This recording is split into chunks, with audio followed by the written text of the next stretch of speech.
sa Pilipinas. Tuwing kakagat ng dilim, may mga naghahasik na ng lagim. Sa bawat nayo ng bansa, laman ng kwentong bayan, ang mga aswang.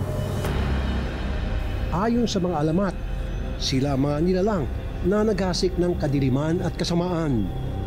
May mga nagbabago ng anyo, sumisipsip ng dugo at kumakain ng tao. Pero teka, hindi na raw ganito ang mga aswang ngayong modernong panahon.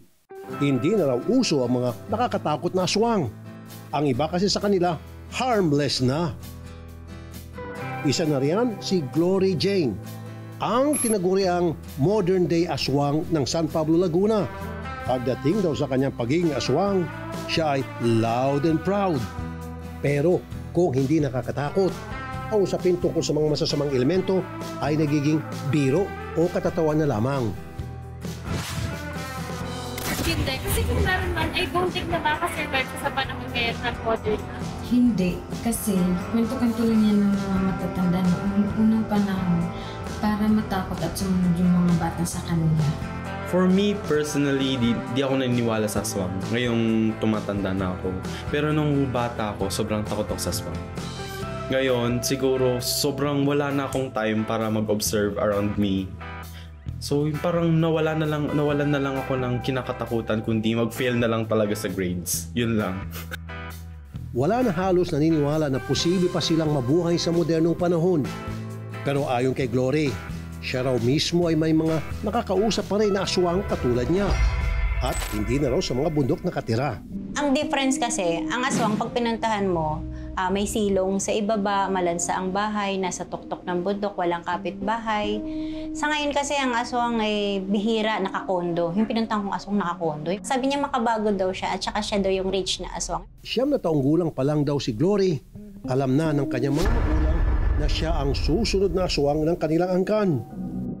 Ang mga kapatid niya kasi lumaking normal tulad ng kanyang ina. Siya lang daw ang nakamana ng dugong aswang mula sa ama. Ako lang yung lumitaw na nagbabago yung anyo, tapos sa kisame may nakikipag-usap na aswang. Nakikita ko talaga literal. Marami raw miyembro ang kanilang pamilya na pilit tinalikuran ng pagkakaroon ng dugong aswang. Dahil hindi nila tanggap ang kanilang kapalaran, pinili nilang tahakin ng ibang landas. May mga kapitbahay kami na pininsan na talagang aswang na nagmadre, nagpare, ayaw talaga. Pero si Glory, sa halip na takasan ng kanyang tadhana, piniling yakapin ng buong puso ang pagiging aswang. Ang misyon niya, baguhin ang imahe ng mga aswang sa mata ng mga tao sa pamamagitan ng panggagamot, sumabay sa uso at maging makabago. Kinatakutan talaga ako. Pero nilinis ko yung pangalan ko dahil lagi kong nag-stay sa mga simbahan. Lagi nila ako nakikita. Lagi ko nagpapakilala na, hybrid pero nasa simbahan. Hindi raw porket aswang, dapat masama na.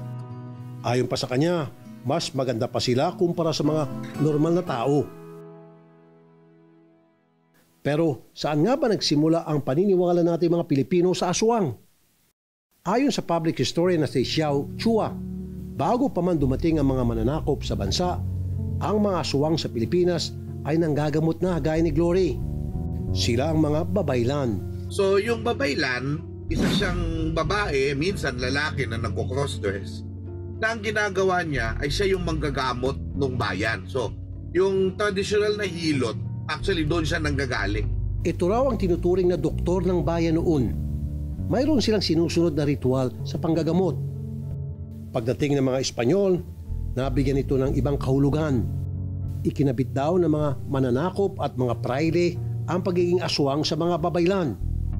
Hindi nagtagal, ang mga dating manggagamot, kinakatakutan at pinaniniwala ang mga aswang na naghasik ng kadiliman. Dahil nga ang kalaban ng praile ay yung babaylan, kinabit ng mga praile at ng Spanish yung aswang sa Filipino culture sa babaylan. Ang pakilala ngayon ng mga praile sa mga babaeng ito na sumisigaw, nagcha-chanting, no, at sila ay naghihilot, ay mga aswang, masasamang babae.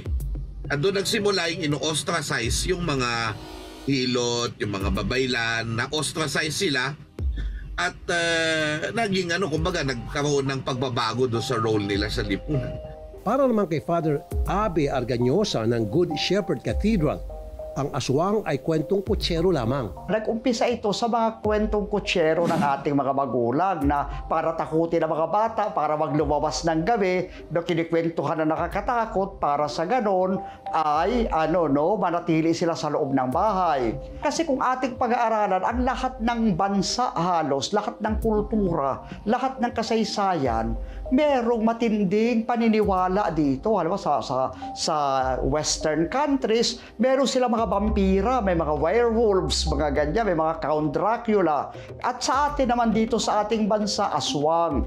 Ang desisyon ni Glory na panindigan ang pagiging aswang ay hindi naging madali. Naglipat-lipat siya ng tirahan. Mula sa Guimaras Island, napadpad siya sa Metro Manila para maghasik, hindi po ng kasamaan, kundi ng kabutihan. Kung saan ako abutan ng panahon at pagkakataon, doon ako. Ibig sabihin, hindi para magstay sa isang lugar, kundi para sa misyon na magpapagamot. Kaibigan kita ngayon, bukas iba na naman.